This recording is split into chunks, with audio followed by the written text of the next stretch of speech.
Well, why do you care so much about success? Yo, boss ain't Golden Gate.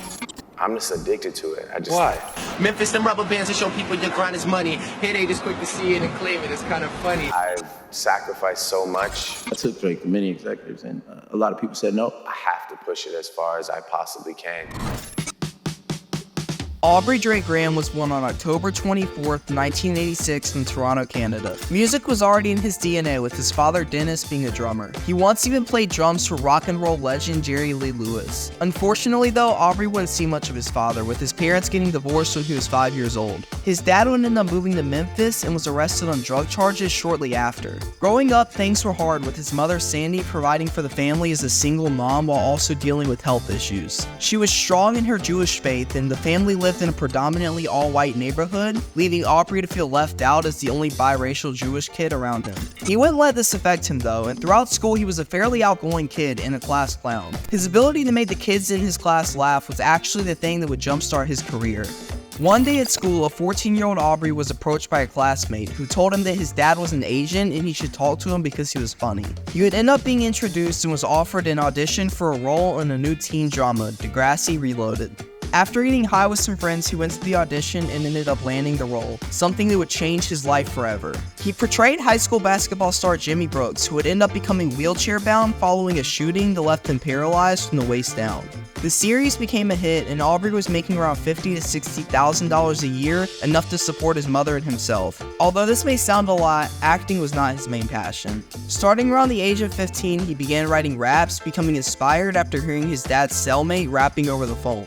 He began turning these lyrics into actual songs and began posting them to a sizable MySpace page. With the small buzz starting to form, Aubrey began reaching out to various DJs and rappers to work with, but found it difficult to find anyone due to most people only seeing him as some fleeting teenage actor who could never make it long-term in the rap industry. Boy, were they wrong. Despite their judgment, however, Aubrey would continue releasing music and getting noticed by other smaller artists such as a Virginia battle rapper named Nicholas F., who he would form a friendship with. He also gained the attention of a well-known Florida-based DJ named DJ Smallz. DJ Smallz was known for his Southern Smoke mixtape series, which had previously featured Southern hip-hop legends such as Big Boy from Outkast and 3 6 Mafia. The two would end up working together and released Aubrey's first mixtape titled Room for Improvement on February 14, 2006 under the name Drake. The 22-track mixtape had numerous features, including Nicholas F., a Toronto singer named Voice, who Drake would release a diss track on soon after the release of this mixtape, and Slacka the Beat Child, an up-and-coming soul and R&B artist from Toronto. Although the tape sounded very rough around the edges, it still wasn't bad for a first mixtape. It would end up selling 6,000 copies. As Drake's potential began to show, DJ Smallz recommended him to Louisiana-based manager Terrell T. Slack.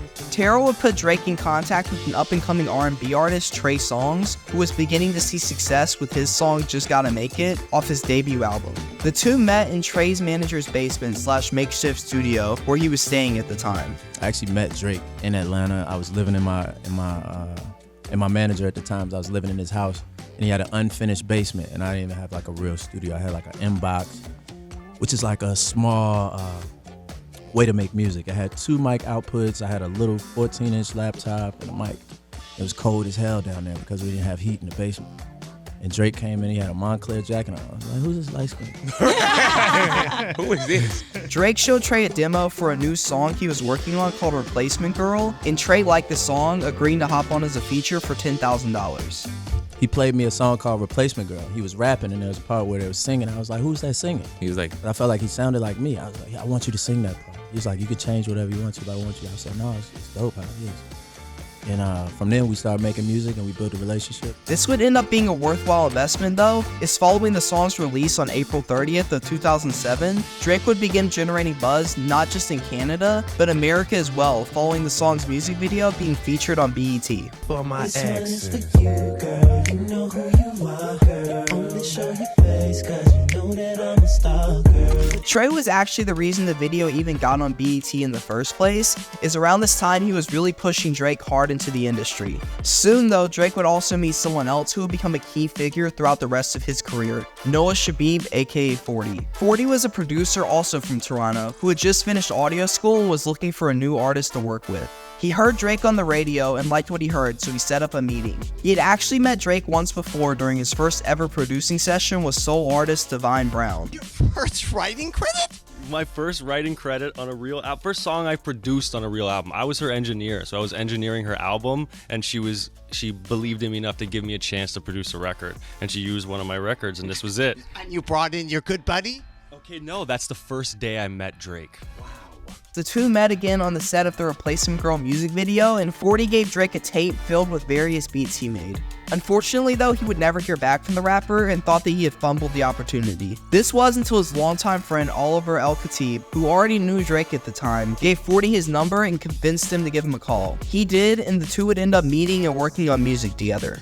Oliver also became Drake's manager around this time. The three quickly became inseparable, and Oliver and 40 were willing to do whatever it took to make Drake a star. Drake and 40 worked on Drake's upcoming mixtape, while Oliver worked on a new blog the three created called October's Very Own, where Drake could update fans on new music. Speaking of new music, Drake was putting the final touches on his second mixtape titled Comeback Season. He would end up releasing the mixtape on September 1st, 2011. Although this mixtape isn't great, it was the birthplace of a few things that would influence the rest of Drake's career. Firstly, it featured many of what will become Drake's go-to producers. Aside from 40, there was also Boy Wonder, who previously worked with Drake on Room for Improvement, and T-, who was good friends with Boy Wonder and met Drake through him. It also featured Drake singing on his raps, something which, although is common today, was pretty unheard of back then. This sing-rap combination quickly became Drake's signature sound and helped distinguish him from other rappers coming up at the time. Although it seemed like Drake was carving out his own space in the scene, making a name for himself, he had one problem: he couldn't find the label to sign with.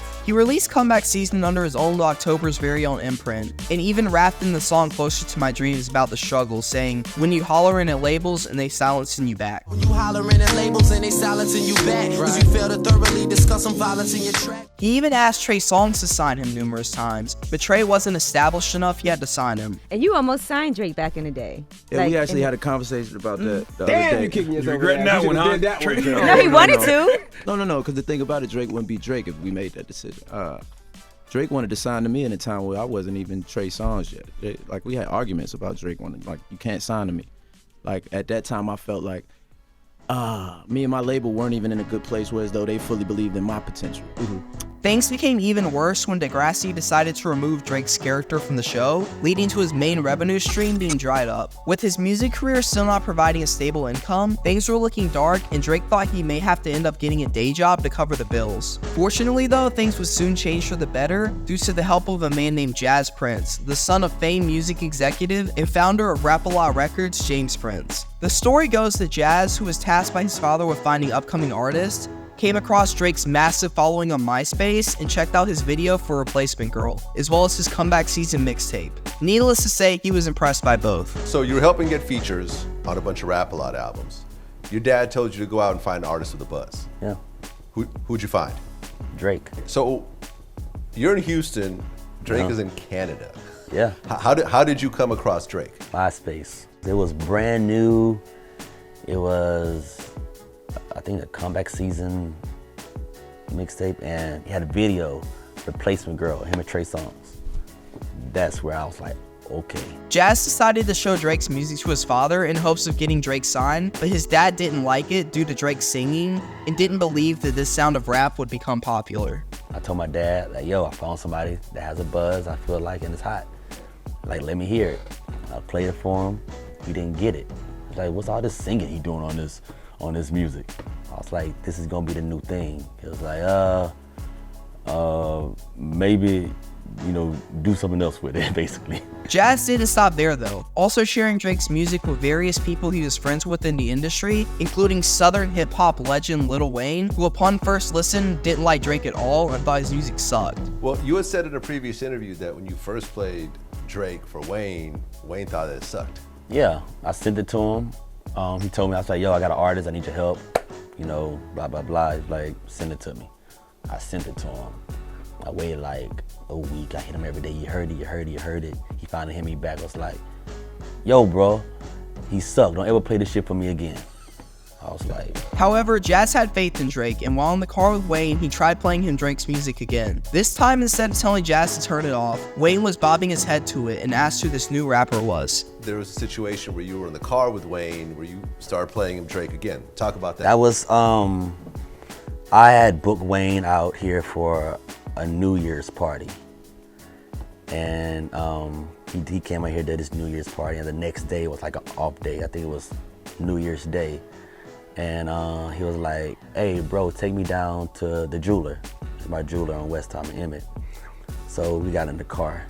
So, of course, I'm always thinking of some type of business move or whatever. I'm like, I always was taught to capitalize on the opportunity.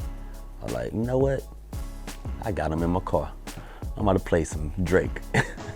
So we riding, I'm playing shit, I'm jamming, I'm looking at him, and I see him over there like, bobbing his head. I'm like, okay. So I played the next song. He was like, who is this? I was like, oh, that's that nigga Drake that you told me you didn't like. Jas continued to play songs for Wayne, and he was so impressed that he wanted to meet Drake as soon as possible to record music together. So I started playing stuff. I played the next song, was Brand New, which was a song Drake was singing on. So I played it. He was like, who is this? I was like, that's Drake, he sing too. He's like, he sing? I was like, yeah. I was like, he act too. He's like, oh, okay. I was like, man, I can get him here ASAP. Like, I need y'all to meet. He's like, I'm about to call him right now. And Wayne was like, yo. Drake was like, who is this? He was like, it's Weezy. Drake kind of like paused, like I'm pretty sure he looked at his phone like, is this like for real? And he was like, yo, I'm about to get the phone back to my brother Jas.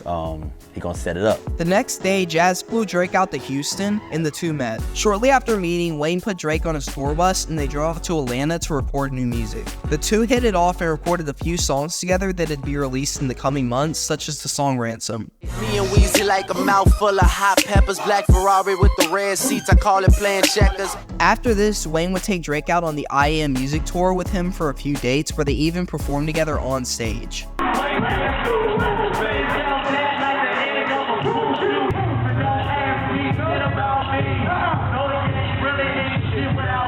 Following these tour dates with Wayne, Drake continued work on what will be his third mixtape. He and 40 kept fans updated throughout the recording process for the project using the OVO blog, and it's here that fans will receive their first preview of the new mixtape. On November 20th, 2008, Drake posted This Is a Record off So Far Gone, the new mixtape which I'm in Atlanta finishing right now. I chose to leak this song so that people can get a vibe for the tape. I am a true fan of this artist and I am looking forward to hearing what everyone thinks. This record was a remix of Swedish indie pop artist Licky Lee's song Little Bit. I'm just scared to learn a lesson. The pressure zone, both hearts beat like a metronome. Blending hip-hop with pop may be typical for Drake's sound today, but back then this was much less common, and fans were split on the reaction to the song. With the buzz starting to form, Drake released even more information with the post in December revealing the album cover, which was modeled after a magazine cover from The Economist, as well as saying that the mixtape will be coming within weeks. For the next 2 months, 40 would continue updating fans on the state of the mixtape before its official release on February 13th, 2009. Sonically, So Far Gone was different from Drake's previous work, as well as most music coming out around the time. While recording the project, Drake as well as 40 both took a lot of inspiration from the experimental hip-hop album 808s and Heartbreaks by Kanye West. So much so that they even sampled the opening track from 808s, Say You Will, for the song Say What's Real. So she wonder where my mind is, accounts in the minus, but yet I'm rolling around the fucking city like your highness. On the mixtape, it was also clear that Drake had continued polishing his sing rap style, and the New York Times even credits So Far Gone with popularizing singing in mainstream rap. Although many people probably wouldn't agree with that, it's undeniable how influential this mixtape was, especially considering that So Far Gone was the project that had launched Drake into stardom.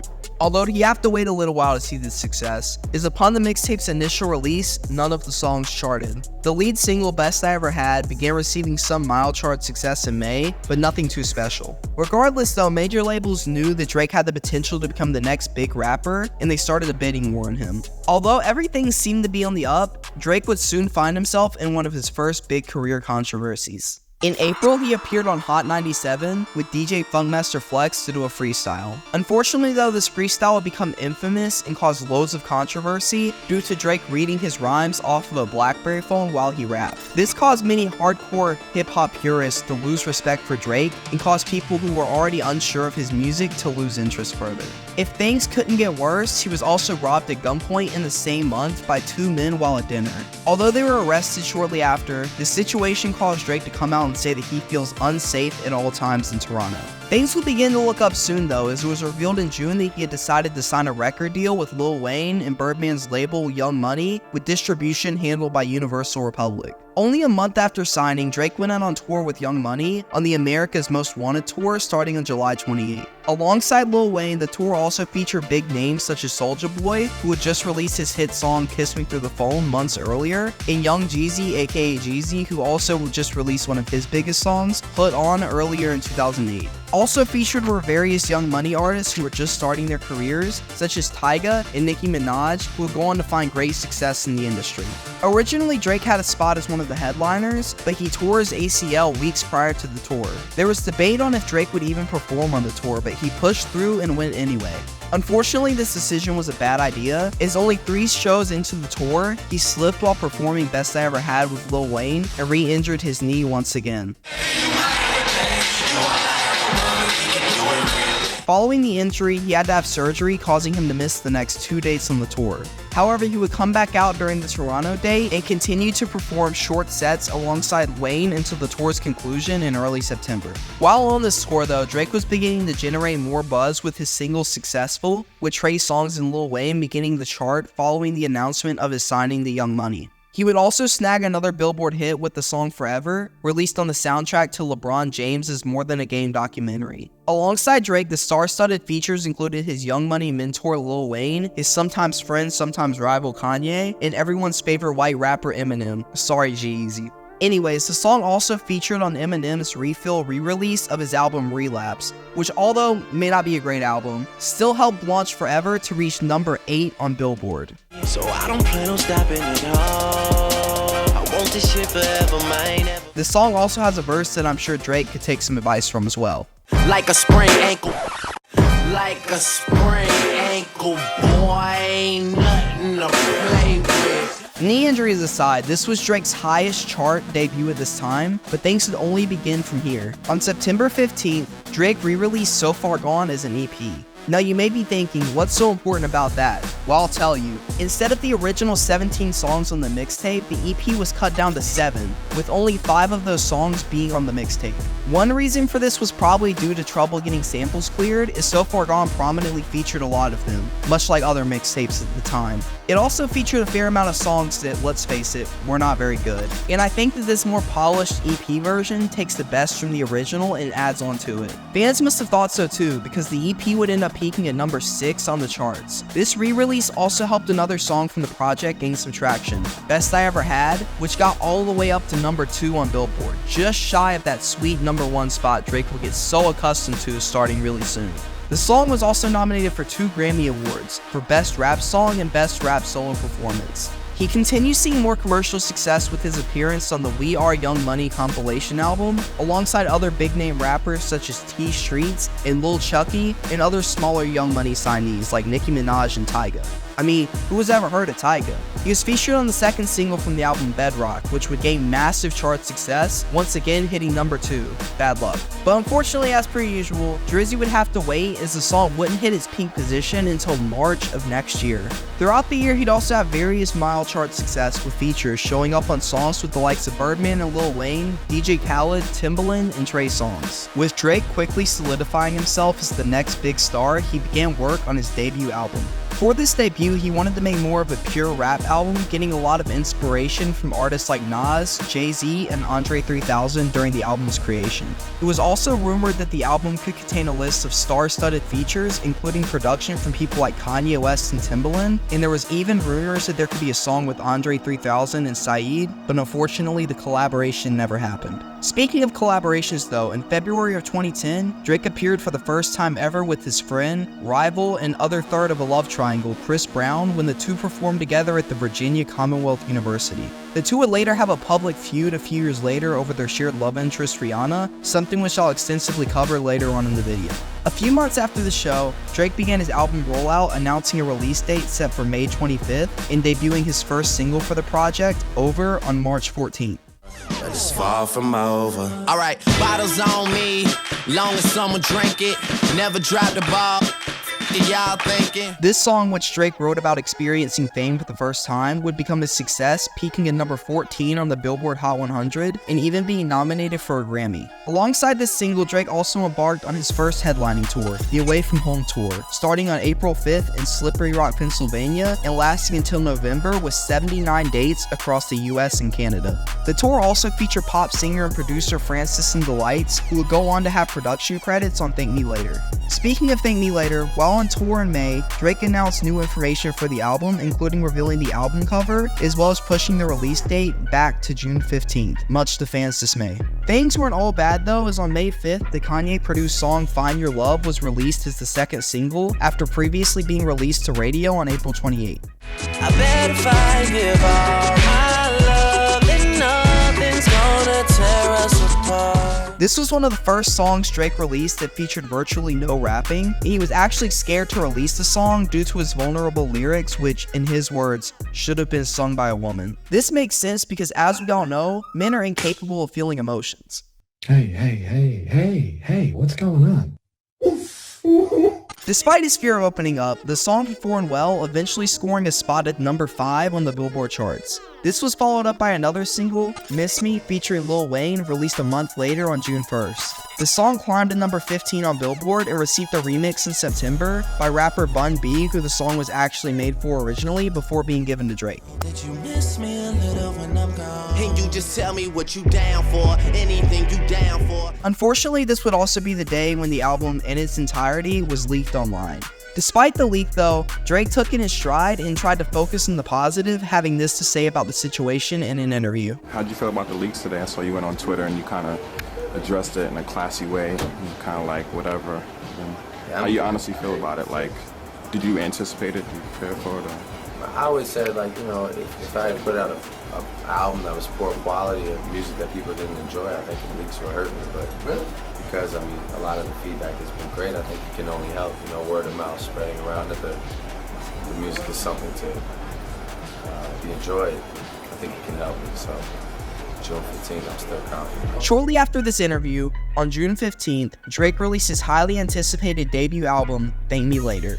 This release marked his first #1 album, selling 447,000 copies first week, and planting the seeds for what will be a successful career to come. Alongside a #1 spot, the album also secured Drake numerous award nominations, including Grammy and Juno Awards, as well as critical praise for the album's introspective lyrics and, quote, nuanced production. The album also contained a star-studded list of features, including Jay-Z, fellow Young Money soon-to-be superstar Nicki Minaj, and T.I., who featured on the song Fancy, which will become the album's 4th and final single. Overall, this album proved to be a critical point in Drake's career and proved that he was more than just a one-hit wonder. Maybe he could even be the next superstar, but that's a story for another video. If you guys enjoyed this video, hit the like and subscribe button, and let me know in the comments if you'd like to see a part 2, and what artists you'd like for me to cover next. This has been Bam Prevail, and I'll see you guys next time.